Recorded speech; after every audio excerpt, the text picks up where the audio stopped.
Salut, c'est Jonathan. Et merci encore ce matin de prendre le temps d'écouter ce message qui peut t'aider à grandir. Qu'est-ce que Dieu veut t'apprendre?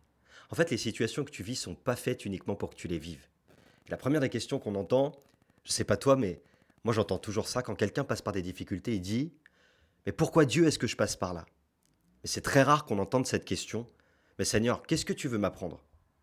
Et je sais pas si tu te rappelles, mais le peuple de Dieu a tourné dans le désert pendant 40 ans, alors que la traversée aurait dû être beaucoup, beaucoup, beaucoup plus courte, mais ils n'ont pas compris que Dieu voulait leur apprendre quelque chose. Résultat, ben, ils étaient fixés sur leur problème et ils ont tourné en rond. Et oui, quand tu fixes le problème, ben, tu tournes en rond.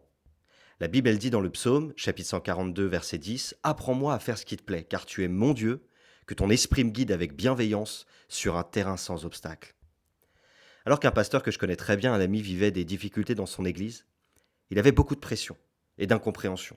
Il vivait une sorte d'injustice. Et moi, je me serais attendu à ce qu'il se rebelle, à ce qu'il s'affirme, à qu'il se positionne en disant mais ça va pas, ce que vous faites, c'est pas normal. Eh bien, pas du tout. Lui, il a réfléchi. Et au lieu de faire de la discorde et de la division, il a dit en lui-même, mais en définitive, si je vis tout ça, c'est que Dieu veut m'apprendre quelque chose. Et il m'a dit, Jonathan, je préfère regarder à ce que Dieu veut m'apprendre.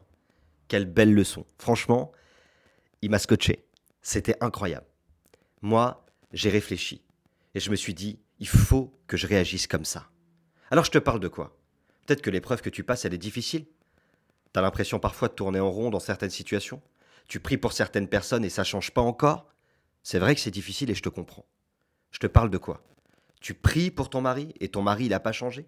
Peut-être même pour tes enfants et il n'y a rien qui a abouti. Je parle peut-être aussi à un mari qui prie pour sa femme et sa femme n'a pas encore changé, c'est toujours la même. T'attends une réponse de Dieu par rapport à une direction et pour l'instant c'est l'impasse. Peut-être même que tu es malade dans ton corps, c'est difficile et tu attends la guérison. Mais le problème c'est que tu es fixé uniquement sur ta maladie. J'aimerais te donner un petit conseil. Ne fixe pas les regards sur le problème tout le temps. Évite de tourner en boucle. Demande sincèrement à Dieu qu'est-ce que tu veux m'apprendre.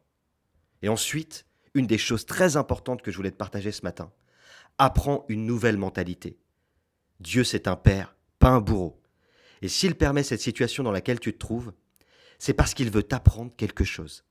Et n'oublie pas, Dieu a mis son potentiel en toi.